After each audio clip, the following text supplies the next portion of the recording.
Hello friends, अद्भुत रहस्य के इस चैनल पर आपका स्वागत है। दोस्तों आज हम शिव जी के उस मंदिर के बारे में बात करेंगे जहां शिवलिंग के दर्शन मात्र से ही सारे कष्टों का निवारण हो जाता है।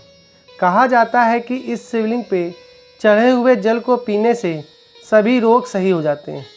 यह मंदिर झारखंड राज्य के देवघर में स्थित है, जिसे बाबा वैद्यनाथ धाम के नाम से जाना जाता है। हिंदू धर्म के 12 ज्योतिर्लिंग स्थलों में से एक है, जो शिव के सबसे पवित्र निवास स्थान है। वैद्यनाथ ज्योतिर्लिंग को कामना लिंग भी कहा जाता है और यह एक सिद्ध पीठ है। सभी 12 शिव ज्योतिर्लिंग स्थलों में वैद्यनाथ धाम का महत्व इसलिए भी है क्योंकि यह भारत के 51 शक्तिपीठों में से एक है।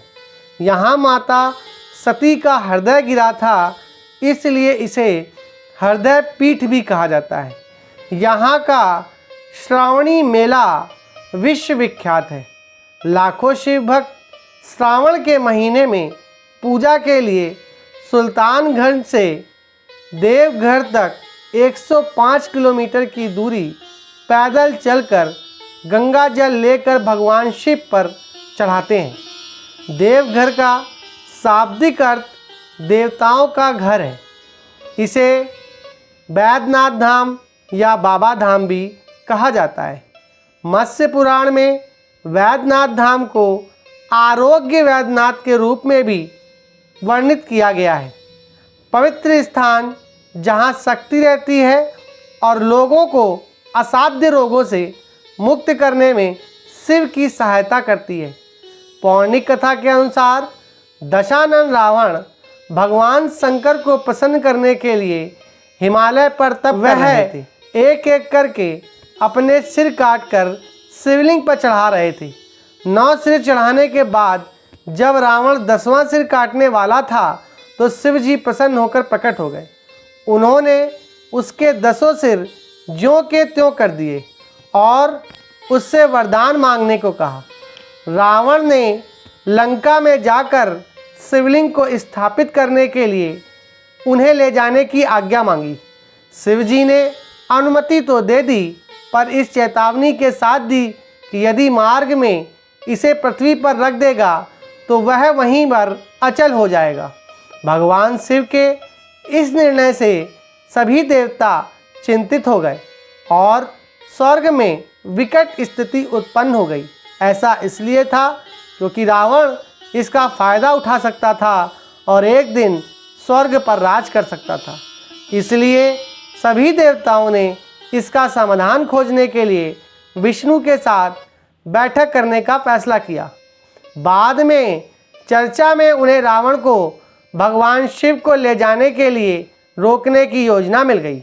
योजना के अनुसार जब रावण लंका में शिव जी को ले जा रहा था तो रास्ते में उसे लघु शंका लगी।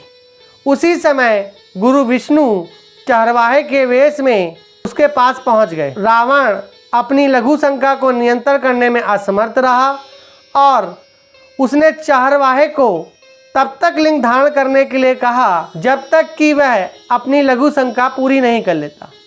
लघु शंका में उसे अत्यधिक समय लग जाने के कारण चारवाहा शिवलिंग को पकड़कर थक गया और उसने शिवलिंग को जमीन पर रख दिया।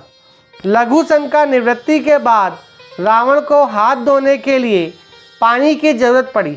आसपास पानी का कोई स्रोत नहीं था, इसलिए उसने जमीन से पानी निकालने के लिए अपने अंगूठे से पृथ्वी को दबाया। बाद में इस स्थान ने एक तालाब का रूप धारण कर लिया और इसे शिव गंगा तालाब के नाम से जाना गया। हाथ धोने के बाद रावण शिवलिंग को धरती से उखाड़ने की कोशिश करने लगा, लेकिन वह ऐसा नहीं कर सका।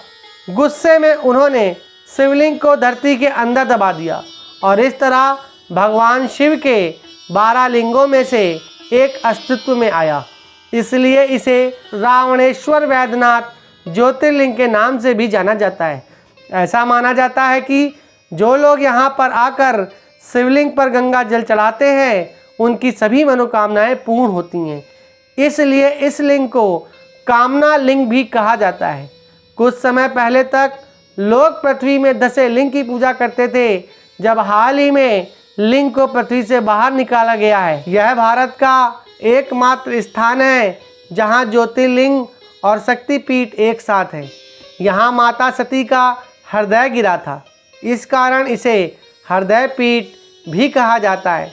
बैद्यनाथ धाम देवघर की पुण्य भूमि में ज्योतिर्लिंग रूप में देवाधिदेव महादेव के साथ माता पार्वती के हृदय प्रदेश का होना बड़े गौरव की बात है।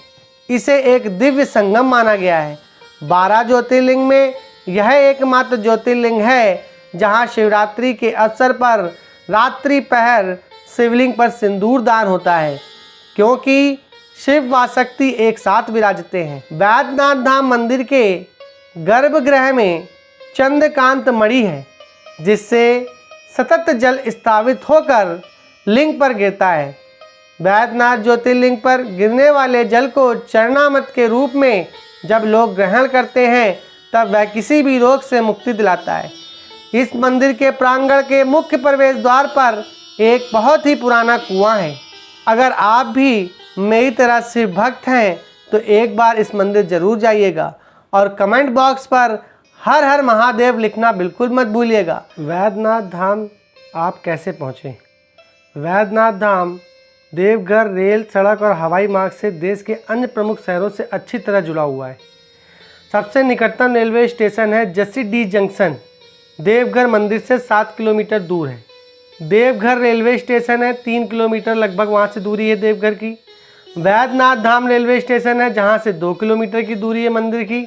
निकटतम हवाई अड्डा बिरसा मुंडा हवाई अड्डा रांची है, जिससे 250 किलोमीटर की दूरी है। लोकनायक हवाई अड्डा पटना में है, जिससे 255 किलोमीटर की दूरी है। नेताजी सुभाष चंद्र बोस हवाई अड्डा कलकत्ता में है, जिससे 271 किलोमीटर की दूरी है मंदिर की। और एक देवघर हवाई अड्डा है जो बहुत ही पास है।